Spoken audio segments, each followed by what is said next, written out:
Lucas, no capítulo 14, eu estou de olho aqui no relógio, nesse tempo que tivemos de oração, e quero transmitir essa mensagem que Deus colocou no meu coração.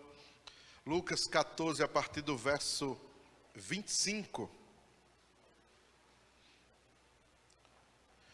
Grandes multidões o acompanhavam, e ele, voltando-se, lhes disse: se alguém vem a mim e não aborrece a seu pai, e mãe, e mulher, e filhos, e irmãos, e irmãs, e ainda a sua própria vida, não pode ser meu discípulo. E qualquer que não tomar a sua cruz e vier após mim, não pode ser meu discípulo. Verso 28. Pois qual de vós, pretendendo construir uma torre, não se assenta primeiro para calcular a despesa e verificar se tem os meios para a concluir? Para não suceder que, tendo lançado os alicerces e não a podendo acabar, todos os que a virem zombem dele, dizendo: este homem começou a construir e não pôde acabar. Ou qual é o rei que, indo para combater outro rei, não se assenta primeiro para calcular se com 10.000 homens poderá enfrentar o que vem contra ele com 20.000? Caso contrário, estando o outro ainda longe, envia-lhe uma embaixada pedindo condições de paz. Assim, pois, todo aquele que dentre vós não renuncia a tudo quanto tem, não pode ser meu discípulo. Veja, observe o texto, que essa comparação que Jesus faz, né? Ele usa essa figura de linguagem e diz: olha, qual é o homem que vai construir uma torre? Não senta primeiro para calcular, para ver se consegue construir. Qual é o rei que vai à guerra? Não conta primeiro os seus soldados. E observe que essa palavra está dentro de um contexto. E Jesus usou essas palavras e essas comparações aí, ele estabeleceu essas metáforas para falar do discipulado. A gente puxa esse texto, tira ele do contexto algumas vezes e fala sobre outros assuntos, mas originalmente eles foram ministrados por Jesus para esclarecer sobre uma questão: o discipulado. E a gente deve observar também que Jesus está falando de ser seu discípulo. Jesus está falando de uma decisão que as multidões precisavam tomar, porque as multidões se multiplicavam e caminhavam atrás de Jesus. Aí Jesus deu uma parada e ele vai observando, diz o texto no verso 25, grandes multidões. Então não era pouca gente, grandes multidões começaram a chegar. E aí Jesus diz: espera aí, deixa eu dar aqui um freio de arrumação, e vamos ver quem é que quer realmente ser meu discípulo.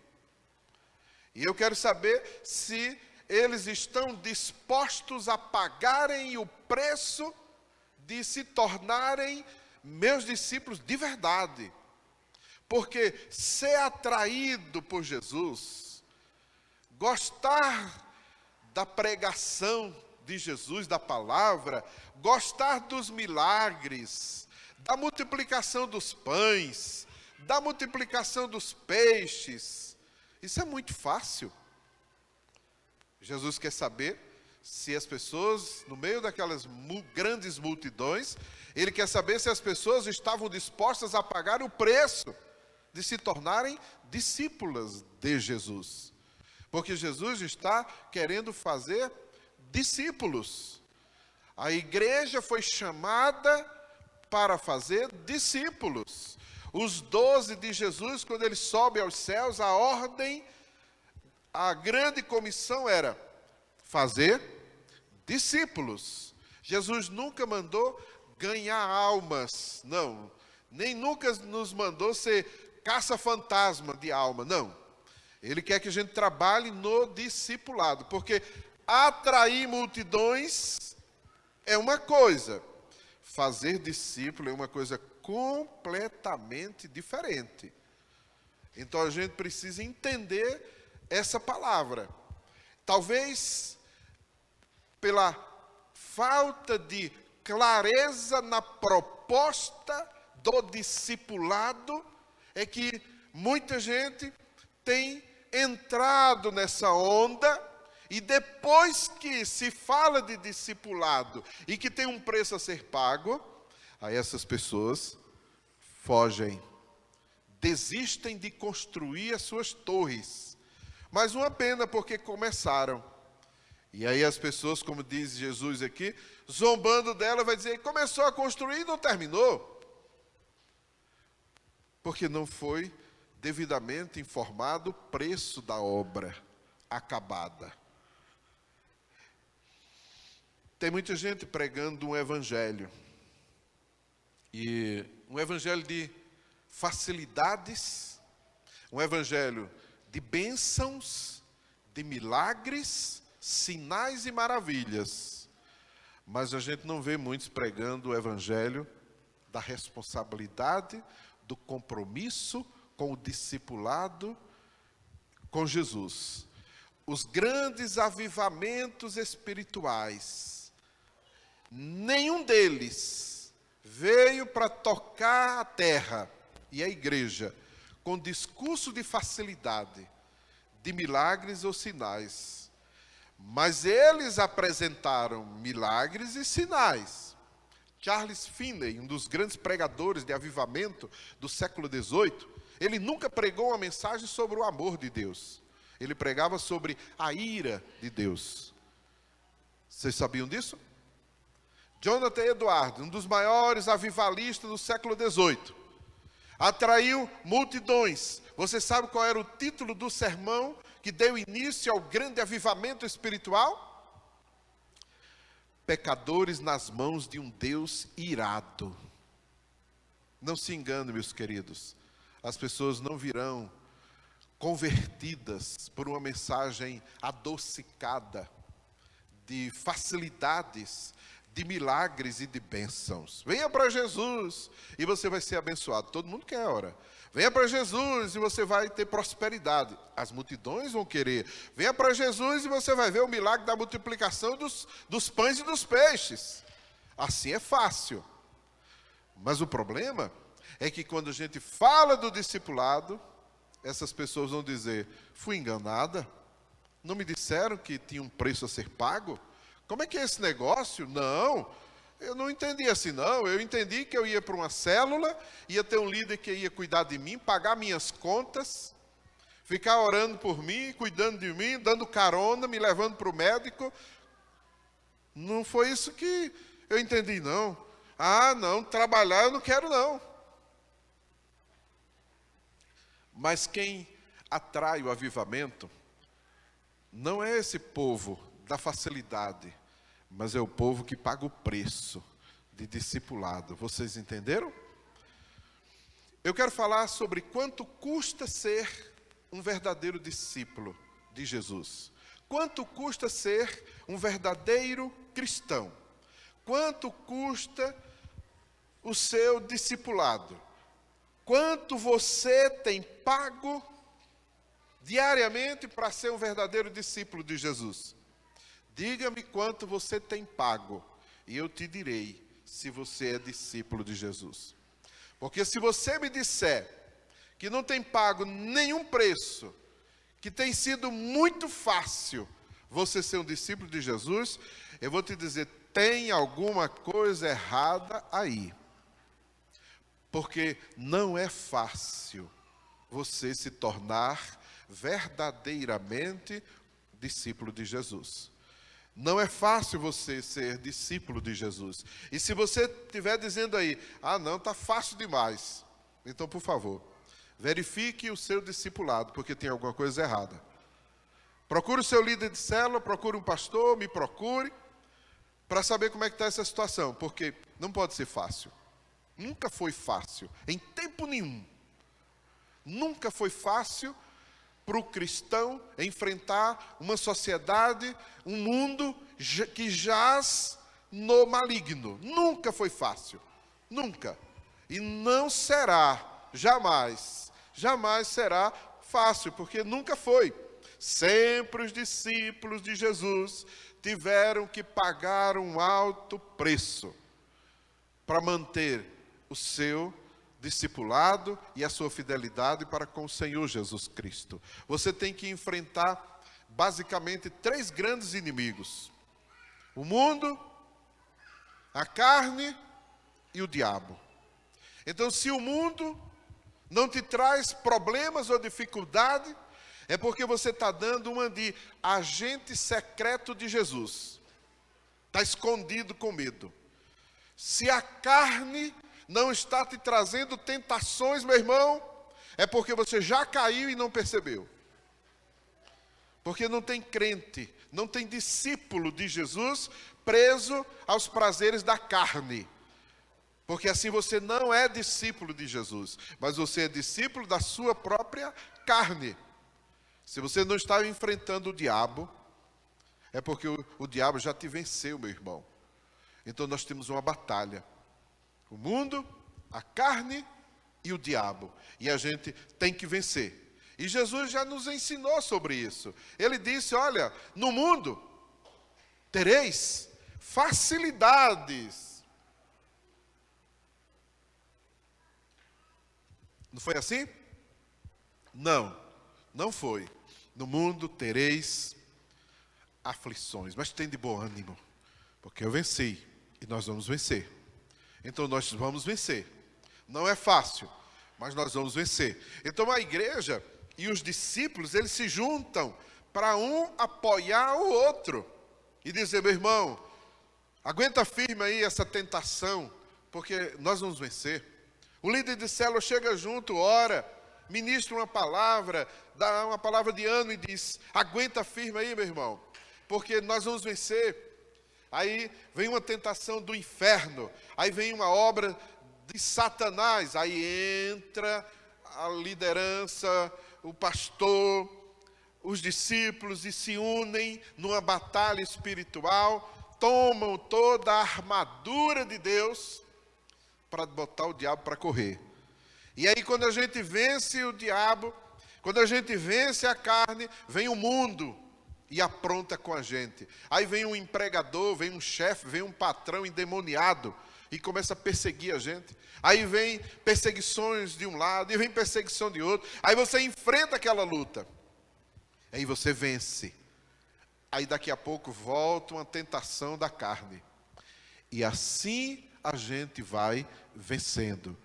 Porque Jesus nos conduz de triunfo em triunfo, de vitória em vitória. Quando a gente diz isso, está lá em Filipenses, quando Jesus nos conduz de triunfo em triunfo, e outra tradução diz de vitória, ninguém tem vitória sem ter travado uma guerra, meu irmão.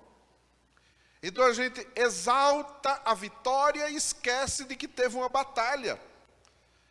Então a gente só vai dar o testemunho da vitória se a gente vencer a guerra. Então é uma luta. E aí você vai enfrentar a sua família, olha o que o texto vai nos dizendo. Então não é fácil. Vamos falando um pouquinho mais sobre isso. Então não existe o discipulado barato. Discipulado barato não é discipulado de verdade. Discipulado barato não presta. Porque não custou nada. Então não presta. Discípulo barato também não presta. O discípulo tem que custar caro para o líder de célula, porque só quando o líder de célula souber quanto custou o seu discípulo, é que ele vai lutar pelo discípulo. Porque se não custou nada, ele não vai se preocupar com ele. Ah, ele veio, foi embora, tá bom, não tem problema não, vem outro. Não valoriza. Então a gente precisa saber disso. Eu vi os líderes dizendo, eu liberei o discípulo fulano porque ele estava querendo sair da igreja, e ele queria ir para outra igreja, ou ele queria, eu liberei, abençoei. Não, meu irmão, faça isso não. Não faça um negócio desse. Você sabe quanto ele custou? Eu sei quanto ele custou. Não foi barato não, para ganhá-lo para Jesus. Manda ele, vai se mudar, manda ele se manter firme na igreja. Para isso a gente tem a internet, para isso a gente tem o Zoom, para isso a gente tem uma célula virtual, para isso a gente tem o WhatsApp, para isso a gente tem o Telegram, seja lá o que for, faz uma chamada, conversa com ele, vê como ele está. Mas não tem mais jeito. Então vamos abrir uma célula na casa dele. Vamos abrir uma igreja na casa dele. Foi sempre assim. As igrejas crescem e se multiplicam dessa maneira. Não é dispensando, liberando os discípulos. Não. Ele custou muito caro. Olha, Jesus, e vocês lembram do texto de João 10 que eu ministrei na semana passada? Jesus disse que não tem ninguém que arranque a gente das mãos dele. Por que isso? Porque ele pagou um preço muito alto por cada um de nós. Por isso que ele diz, não vou soltar, não vou soltar. O apóstolo Paulo, escrevendo a primeira carta aos Coríntios, capítulo 6, no verso 20, Paulo diz, porque fostes comprados por preço. Paulo está dizendo para os discípulos em Corinto, vocês custaram caro, vocês foram comprados por um alto preço. Depois ele repete isso, 1 Coríntios 7, no verso 23, ele diz de novo, por preço fostes comprados. Você sabia que você foi comprado por Jesus? E por isso, exatamente por isso, o diabo não pode tocar em você, porque Jesus já pagou o preço pela sua vida. Pedro, na sua primeira carta de Pedro, capítulo 1, versos 18 e 19, Pedro diz assim, sabendo que não foi mediante coisas corruptíveis, como prata ou ouro, que fostes comprados, mas pelo precioso sangue, o sangue de Cristo. Olha quanto custou para Jesus as nossas vidas. Meu irmão, você custou muito caro para Jesus. E Jesus não quer que você se perca, porque Ele sabe o preço que pagou por você. Então Ele quer você. Essas ovelhas desgarradas, Jesus vai trazer de volta. Ele só precisa da nossa instrumentalidade como líder, como discípulo de Jesus, que faz novos discípulos. A gente vai atrás e a gente vai dizer para ele, não, pai, você custou muito caro para Jesus. Nós não vamos deixar que o diabo leve assim, não, de jeito nenhum. E ele vai dizer, não, o diabo não me levou, eu fui para outra igreja porque eu quis. Não é verdade. Tem alguma coisa errada aí que a gente precisa corrigir. E a gente tem que consertar. Então, nós vamos entendendo a profundidade do que é um discipulado, que não é barato, de jeito nenhum, não é barato, não foi barato a sua vida, o seu preço, que Jesus pagou por você, não foi barato para a igreja poder alcançar você, não foi barato para o líder alcançar você, trazer você para o rebanho, Não foi barato o discipulado, custou tempo do seu líder, que não volta nunca mais, aquele tempo que o líder dedicou a você, que poderia estar dedicando a sua própria casa e família, que poderia até no lazer, fazendo qualquer outra coisa. Ele poderia ter feito isso com o tempo dele, mas não, ele investiu tempo em você, e você tem que frutificar isso. Você não custou pouco, não foi barato. O seu discipulado não é barato, meu irmão. Não é barato, custa caro. E a gente tem que honrar esse preço. E a gente tem que conscientizar os nossos discípulos e dizer para eles: você custou caro. Nós estamos aqui fazendo um trabalho sério de discipulado. O que Jesus mandou a gente fazer foi discípulo. E nós vamos formar discípulo. E eu não estou aqui falando de multidões. Eu estou aqui falando de discípulo. Esses discípulos, se eles forem conscientizados do preço que é um discipulado, aí a gente vai ver as multidões chegando. Porque vai ter alta qualidade no discipulado. E a gente vai trazer as multidões. Você entendeu aí? Qualidade gera quantidade. Então vamos trabalhar bem no discipulado. Não é barato. Vai nos custar muito tempo, muito esforço. Telefonema no WhatsApp, mensagem, manda áudio. Então manda áudio, se não sabe ler, fala lá, dá um jeito, mas nós vamos trazer esse povo. E você precisa entender a importância de ser discípulo de Jesus. Diga amém. Não tem nada de graça, meu irmão. Não existe almoço de graça. Nem almoço de graça. Já ouviu essa frase? Então não tem almoço de graça, meu irmão.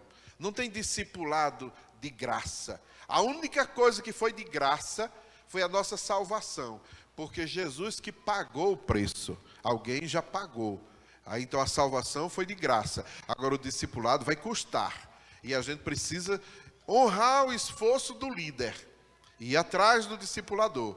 Para a gente poder crescer na nossa vida. É um princípio espiritual. Você tem que ser discípulo. E não tem essa de fazer conta. Faz de conta, não é? Não. Não existe discipulado faz de conta.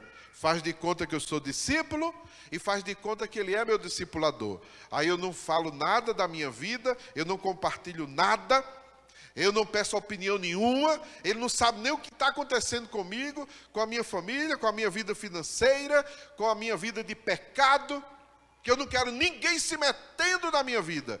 Quando você diz isso, você está cortando o laço de discipulado. E você só pulou para o outro lado, o lado das multidões.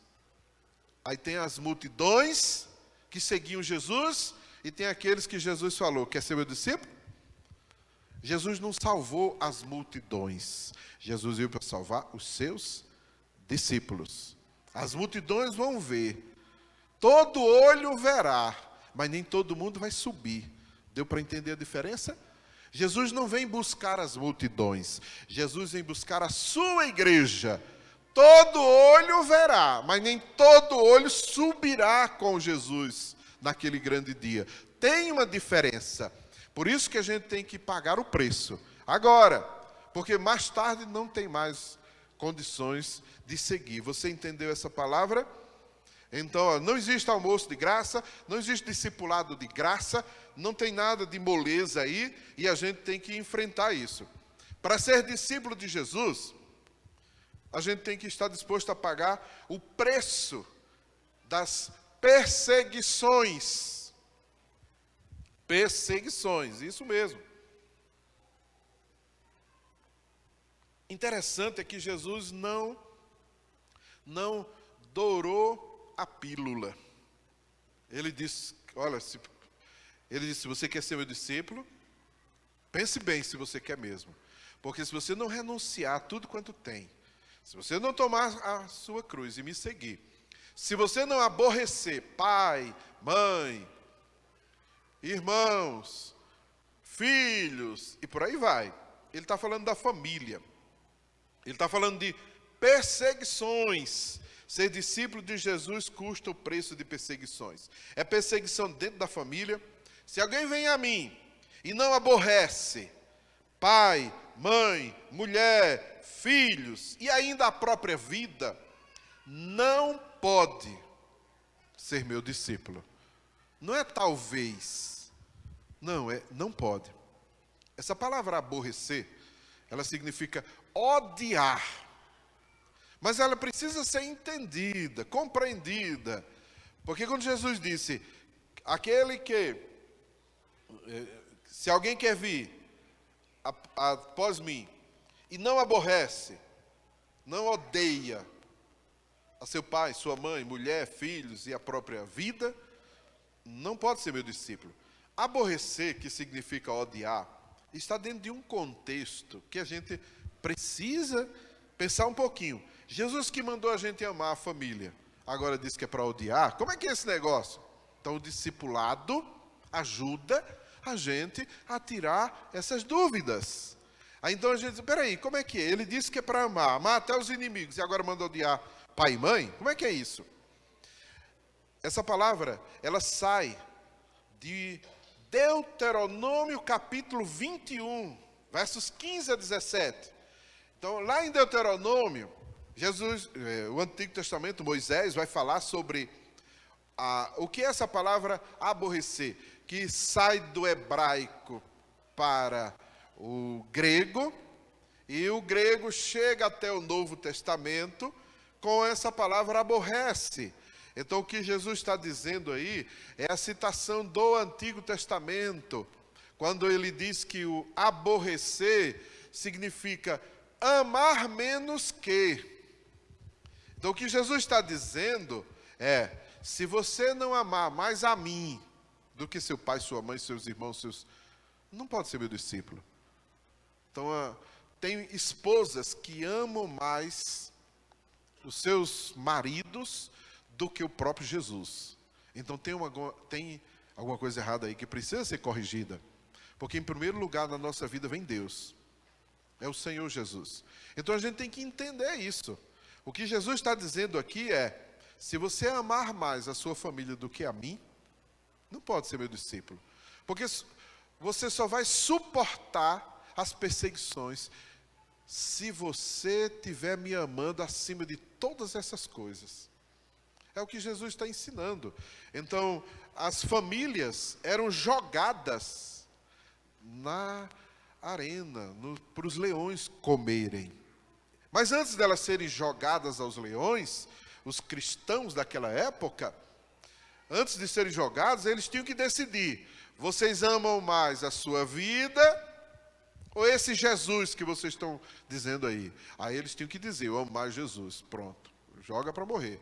Então, essa é a grande palavra, ensinamento que Jesus está dizendo sobre as perseguições. Então, o princípio aí para a gente entender é esse. O aborrecer quer dizer amar mais do que. Então, o nosso desafio é, se você amar mais a sua família do que Jesus, não pode ser discípulo de Jesus. Você só pode ser discípulo de Jesus se você amar mais a Jesus do que qualquer outra coisa. Deu para entender aí? Vamos seguindo em frente. Nós temos uma perseguição na sociedade em que a gente vive. Quer ser discípulo de Jesus? Então se prepare para sofrer perseguições, discriminações na sociedade onde a gente vive. E aí você tem que amar mais a Jesus. E você tem que enfrentar a perseguição. Aí eu vejo essa semana aí uma campanha do Burger King, é uma rede aí mundial de sanduíches, concorre aí com o McDonald's, né? E o Burger King fez uma campanha aí para defender, usando as crianças, eu nem vi, só li, né? Usando as crianças para dizer que o homem, pode ser mulher, do jeito que ele quiser ser. E a mulher pode ser homem, pode ser o que quiser. Pode ser o alfabeto inteiro. L, G, B, T, M, N, O, P, tem tudo. Tem de tudo.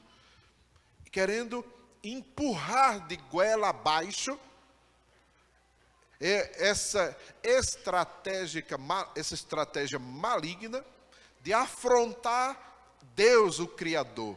Porque a Bíblia diz que Deus criou o homem e criou a mulher. Homem e mulher os criou. Então, tudo mais fora dessa palavra de criação não vem de Deus. E o cristão tem que se posicionar. É aí que vem a perseguição. Aí é que vem o aperto. Nós estamos num mundo que jaz no maligno. E a gente tem que se posicionar. De que lado você está, meu irmão? Vai ficar omisso? Vai se acovardar? Não vai se pronunciar? A gente é chamado a se pronunciar, a se posicionar. Ah, não, mas aí vão me perseguir. Agora é a hora. Se você não quer aguentar, não quer sofrer perseguição, meu irmão, então não pode ser discípulo de Jesus. Porque todos os discípulos de Jesus sofrem perseguições. Todos. Todos. E não tem que ficar chorando e se lamentando. Não. Pedro morreu crucificado. E quando ele foi ser crucificado, ele diz, me bota de cabeça para baixo. Ele não disse, não, me livre, não, eu vou negar. Não tem isso, irmão. Está preparado para enfrentar. O apóstolo Paulo, a mesma coisa. Todos os discípulos, os 12, inauguraram as perseguições, as mortes, e sempre foi assim. A igreja tem que se posicionar, mas precisa de discípulos corajosos para isso. Você entendeu? Injúrias, perseguições, mentira. Jesus diz no Sermão do Monte, em Mateus 5, verso 11 e 12. Bem-aventurados sois quando, por minha causa, vos injuriarem e vos perseguirem, e mentindo, disserem todo mal contra vós. Regozijai-vos, exultai, porque é grande o vosso galardão nos céus. E depois ele vai dizer, logo em seguida, como é que a gente deve reagir. Mateus capítulo 5, Sermão do Monte, a partir do verso 39 até o verso 48, ele vai falando para os seus discípulos, e ele diz em Mateus 5, versos 39, ele começa a dizer, ele diz, ao entrar lhe disse, anotei errado a referência, não, é Marcos aqui, Mateus capítulo 5, Sermão do Monte. Ouviste o que foi dito, olho por olho, dente por dente. Eu, porém, vos digo, não resistais ao perverso. Mas a qualquer que te ferir na face direita, volta-lhe também a outra. E ao que quer demandar contigo e tirar-te a túnica, deixa-lhe também a capa. Se alguém te obrigar a andar 1 milha, vai com ele 2. Então, como é que a gente vai reagir a essas perseguições? E o verso 40, vai passando até o verso 48, você vai ver. Amarás ao teu próximo e odiarás ao teu inimigo. Eu, porém, vos digo, amai os vossos inimigos. Então, como é que a gente vai resistir? Como é que a gente vai enfrentar isso? Aí ele vai dizendo, ao que te bater na face direita, volta-lhe também a outra. A gente precisa entender o que é que Jesus está dizendo aí. Porque quando Jesus foi enfrentar a crucificação, ele deu uma palavra direta aos sacerdotes que perguntavam para ele sobre se ele era o Messias. E ele dá uma palavra dura. E um dos soldados vem e dá um tapa na cara dele. Vocês estão lembrados do texto? Dá uma tapa na cara de Jesus. Jesus não disse, agora bata do lado de cá. Não. Ele disse, se eu estou falando a verdade, por que você vem me bater? É assim que fala com o sumo sacerdote? Então, por que Jesus não deu a outra face? Porque ele nunca mandou você dar a outra cara para bater, porque crente não é besta, nem trouxa, meu irmão. A gente tem que entender o contexto da época. O que significava você levar um tapa com a mão esquerda e o dorso da mão. Era uma provocação. Não era dar um murro e você cair. Se você, sendo a vítima, foi provocado, aí você diz, agora dá aqui, se você é macho, dá outra face. Por quê? Porque se ele desse, ele se tornaria réu e teria que indenizar a vítima. Então era assim, conclua agora, que eu vou levar você para a justiça agora. Vamos ver se ele tem coragem de dar mesmo. Então era fazer valer a lei. Então está sendo provocado, faça valer a lei. Porque tem uma lei. Quando prenderam Paulo e Silas, bateram neles, porque eles estavam pregando o evangelho. Estão lembrados da história? E por que Paulo não venha bater mais? Não, ele disse, vocês bateram num cidadão romano, sem julgamento. Os guardas tremeram de medo e correram para avisar ao chefe lá e disse, estamos ferrados agora, viu? Porque quem bater num cidadão romano sem julgamento perde a cabeça. Agora a gente se complicou, porque os caras lá da cadeia estão dizendo que eles são romanos. E agora? Corre, ajeita aí, pede. E foram lá, pelo amor de Deus, ó, não entrem em processo com a gente, desculpem aí, ó, abra a porta, pode ir, vão, olha. O cristão tem que ser muito macho, corajoso, para ser cristão e discípulo de Jesus.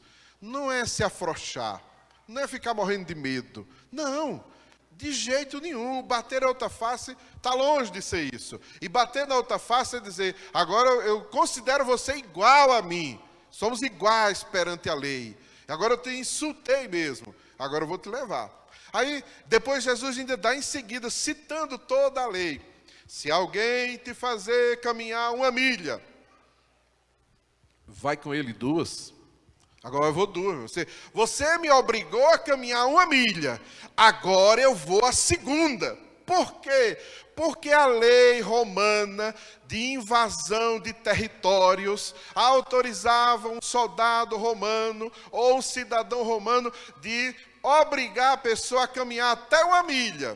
Se ele abusasse desse direito e fizesse caminhar 2 milhas, ele seria processado, penalizado e teria que indenizar a vítima caríssimo. A gente não estuda a Bíblia, aí a gente fica falando besteira. Não entende o contexto. Olha, Jesus mandou eu caminhar 2. Não, meu irmão. Não. Jesus não mandou ninguém fazer isso. Não, a gente tem que entender. Quando ele diz assim, se alguém pleitear contigo, te roubou a capa, a túnica, era a roupa interna. Larga também a capa. Quer tomar minha roupa? É agora. Vap, tirava a capa. 2 condenações. Está lá no Antigo Testamento. Porque foi que o filho de Noé foi amaldiçoado? Porque tirou a capa. A capa de Noé, ele viu ele nu, viu a sua nudez. E os correram de costa e cobriram a nudez. Por quê?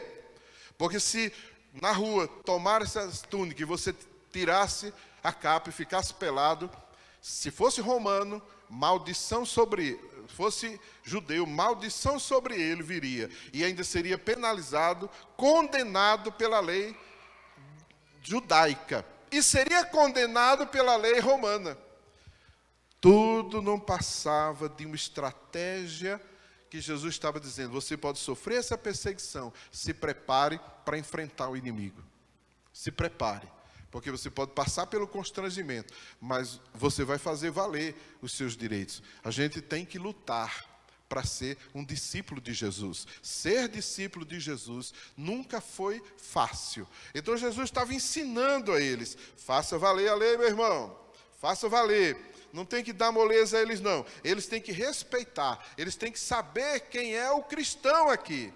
É interessante, quando a gente vai lendo essas coisas, a gente vai entendendo como é que a mensagem, o que é que ele está querendo dizer, o o ceder a capa, o caminhar a segunda milha, levar, oferecer a outra face. Tudo isso aí nos ensina estratégias para enfrentar o inimigo e vencê-lo. Então a gente vai sofrer perseguição? Vai.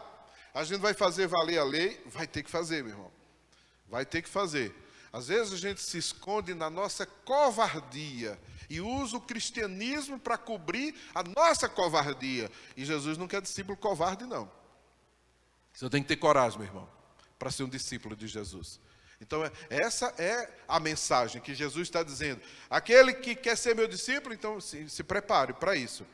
Então, você vai ter que enfrentar essas perseguições. E você vai ter que se posicionar. Toda e qualquer perseguição exige um posicionamento corajoso dos discípulos. Não dá para ser discípulo de Jesus e ser covarde. Escolha uma coisa ou outra. Não podemos nos deixar vencer pelo mal. Vence o mal com o bem. Ainda que você, fazendo valer, diz, agora eu vou te perdoar, meu irmão. Mas te perdoo em nome de Jesus, porque eu sou discípulo dele. Mas você precisa entender o que é que você fez agora. Aí cai a ficha e o despertar da pessoa. A gente tem que sofrer perseguição. Bem-aventurados sois vós quando vos perseguirem mentindo, disserem todo mal contra vós. Então, vão levantar calúnia contra os cristãos. E você tem que estar preparado para enfrentar isso. A questão é você ter feito o mal e agora está sendo exposto. E aí é um problema, porque Jesus não mandou a gente agir dessa maneira. Então a gente tem que saber como reagir a tudo isso. E a gente tem que ter o controle da situação. Então, na nossa temperança, no nosso domínio próprio, a gente vai enfrentar tudo isso. Não é se envolver com confusão, com briga, porque o cristão ele é de paz, mas ele luta pela vida. Então a vida vem em primeiro lugar. É assim que tem que ser. E sempre Deus ensinou dessa maneira. Então preserve a vida, lute pela sua vida, mas ela não vai ter valor nenhum, porque ela está nas mãos de Jesus. Você já entregou sua vida. Agora você vai viver o Evangelho. E você vai lutar por este Evangelho. Esse é o desafio de cada cristão. Então a gente precisa saber se conduzir, saber se controlar e não sair arrumando confusão, briga com ninguém. Então se controle. Então não é para sair brigando, não é para se deixar vencer pelo mal, mas vence o mal com o bem. Isso a gente vê muito em briga de trânsito. Um crente se envolver numa briga de trânsito por causa de sei lá, você fica irado, você sente, mas, opa, peraí. Ainda há poucos dias eu estava dirigindo e um camarada ficou brabo lá, colado atrás de mim, não sei lá porquê, com o radar ali. E eu disse, não vou correr porque ele quer correr. Então, que ele se vire, eu estou em cima do radar aqui. Aí ele me ultrapassou, cortando e ainda freou em cima, assim, para me provocar.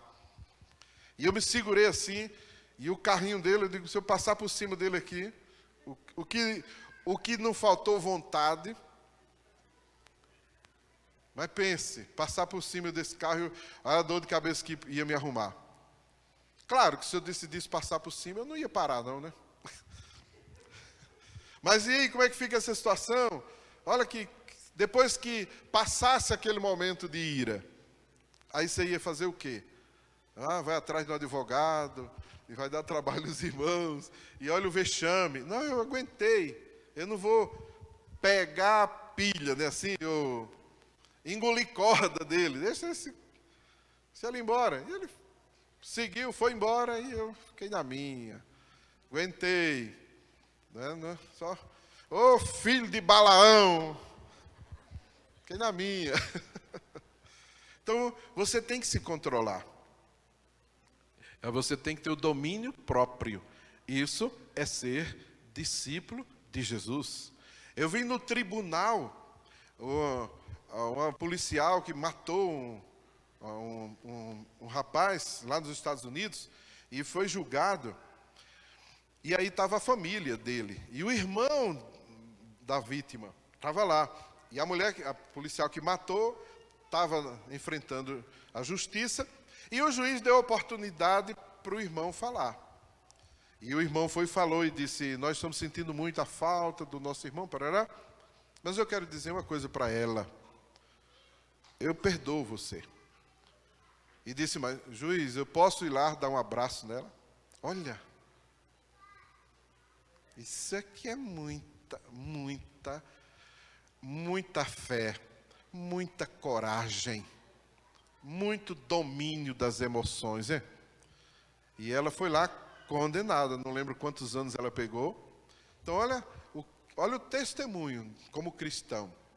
Esse é o nosso grande desafio. É você estar no direito e você abrir mão do seu direito em nome de Jesus, com sabedoria e estratégia para falar do amor de Jesus. Isso é ser discípulo. Deu para entender aí? Não se deixe vencer pelo mal. Romanos 12, verso 21. Mas vence o mal com o bem. Ser discípulo de Jesus custa o preço do serviço cristão. O serviço cristão é próprio dos discípulos de Jesus. Quem é discípulo de Jesus aí? Levanta a mão assim, ó. Glória a Deus. Nós somos chamados para servir. Jesus nos diz em João capítulo 13, na celebração da última ceia, ele pega a toalha, se cinge, se veste, pega uma toalha lá para não molhar a túnica, pega uma bacia, enche d'água e vai lavar os pés dos discípulos. Os discípulos ficam indignados com a atitude daquela, porque só quem lavava os pés naquela cultura eram os escravos. E eram os escravos de menor importância na casa, porque ficava do lado de fora para lavar os pés empoeirado das caminhadas das pessoas, dos hóspedes e convidados. Então era um serviço dos mais... Então os discípulos disseram: não, peraí, o senhor não vai fazer isso. E Jesus vai e diz: calma, acalma Pedro, vocês conhecem toda a história, eu vou avançar aqui. E ele diz uma coisa muito interessante. Ele diz: compreendeis o que eu vos fiz? Jesus está perguntando, pegou a toalha, pegou a bacia e pergunta: você compreendeu o que eu fiz? Pois é, até hoje tem muitos discípulos que não compreenderam o que é isso. Até hoje tem muitos discípulos que não compreenderam o que é servir. Não entenderam a doutrina da bacia e da toalha. Não entenderam essa doutrina, não entenderam esse ensinamento. A doutrina da toalha e da bacia está sendo esquecida nas igrejas. Qual é o problema de você ir trabalhar no encontro? Qual é o problema de você ser designado para trabalhar limpando os banheiros? Vai arrancar um pedaço seu? Vai te tirar alguma autoridade, meu irmão? Ah, eu quero servir, mas eu só vou para ministrar e não sei o quê. Que é isso? Esqueceu de que você é servo? Servir é uma oportunidade que Deus nos concede para a gente ganhar crédito no reino. Então não perca nenhuma oportunidade para servir. Servir com os dons, servir com humildade, lavando os pés, servir com os dízimos e as ofertas, com os nossos bens e propriedades. Ser discípulo de Jesus custa o preço de cruz e da renúncia da própria vida. É o que Jesus nos diz aqui. E ele vai dizer em Mateus 10, 39, quem acha a sua vida, perdê-la-á. Quem todavia perde a vida por minha causa, achá-la-á. Renunciar a própria vida. Renunciar a tudo quanto tem. Jesus disse, aquele que não renunciar a tudo quanto tem, não pode ser meu discípulo. Não pode, ponto final. Está aqui o texto. Na certa ocasião, Jesus encontrou um jovem rico. Diz o texto em Lucas 18, a partir do verso 18, que era um jovem riquíssimo. Então, muito rico. E ele era cumpridor da lei. Ele achava que estava tudo resolvido para ele. Aí ele pergunta para Jesus, né?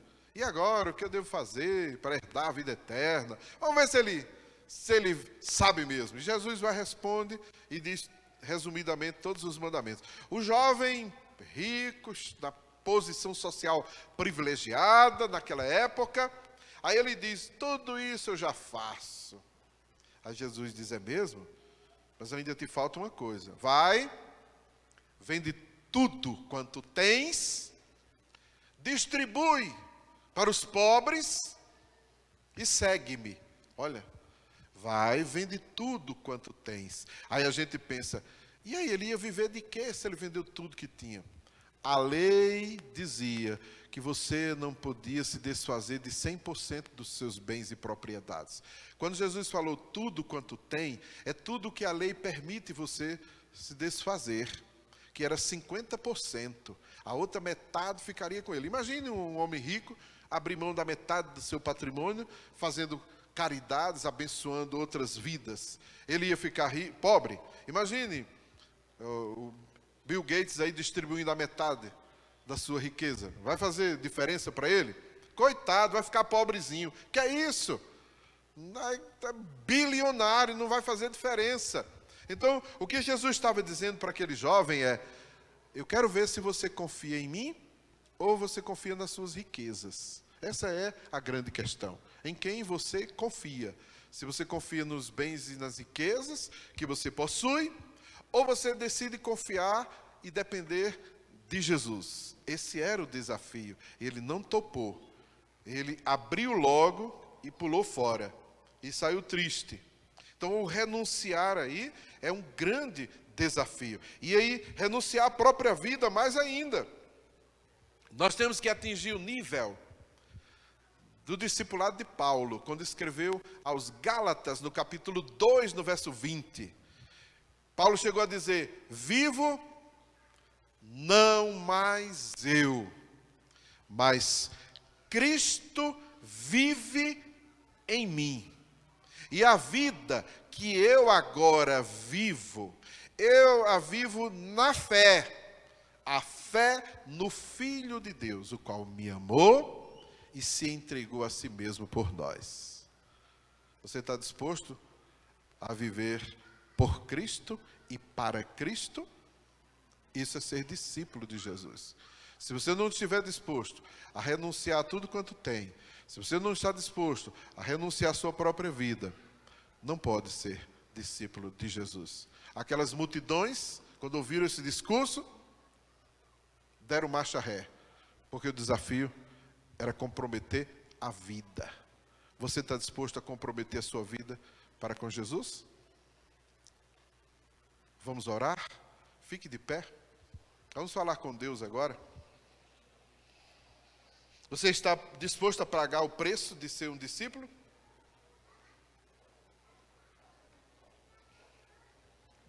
Ou você acha que é caro demais? Muitos acham assim. É muito caro esse preço. Eu vou viver minha vida. Vai. E vai perdê-la. E logo, porque passa rápido. Agora, se você entregar sua vida para Jesus e viver para Ele, tem uma eternidade com o Senhor. E galardão te aguardando, meu irmão. É uma decisão que você precisa tomar. Está disposto? Qual é o homem que vai construir uma torre? Não calcula antes o custo da obra, para saber se dá conta. Para que nem comece, né? Porque se começar e não terminar, vão zombar de você. Olha ali um crente. Ele era crente, ó. Olha agora onde é que ele está. Pagando mico. Então você precisa pensar sobre o custo do discipulado. Fale com Deus agora. Quero orar pela sua vida, meu querido. Vamos falar com Deus agora. Fomos desafiados pela palavra a calcular o valor, o custo de ser um discípulo de Jesus. E a questão agora é: você está disposto a pagar esse preço? E a minha oração vai ser para você topar o desafio e continuar firme, sem desistir. Sem desistir. Seguir em frente por amor a Jesus, como discípulo de Jesus. O chamado não é para ficar no meio das multidões que aplaudem, festejam e gostam dos milagres. Mas o chamado é se tornar discípulo, aquele que vai seguir a Jesus passo a passo e viver os seus princípios e valores. E assim trabalhar essa multidão que precisa entender o preço do discipulado. Vamos orar? Fale com Deus agora. Se você está aqui e decide entregar sua vida a Jesus, se você está aqui hoje e diz: olha, eu tenho sido um discípulo muito relapso, eu quero mudar a minha vida. Aproveite agora. Fale com Jesus, peça perdão. Mude a sua vida. Esse é o preço do discipulado. Tem que enfrentar a carne, tem que enfrentar o mundo, ainda tem que enfrentar o diabo. Então lute por isso agora. Fale com Jesus. Ó Deus Todo-Poderoso, declaramos aqui, meu Deus, a nossa fé em Jesus Cristo. Declaramos aqui, meu Deus, que somos discípulos de Jesus. E queremos reafirmar o nosso discipulado com o Senhor Jesus. E estamos dispostos, meu Deus, a pagar o preço do discipulado. E estamos dispostos a renunciar a tudo quanto temos, a renunciar aos prazeres da carne, a renunciar toda e qualquer tentação nas nossas vidas por Jesus. Estamos dispostos, meu Deus, a viver o discipulado, o verdadeiro discipulado, e servir ao Senhor.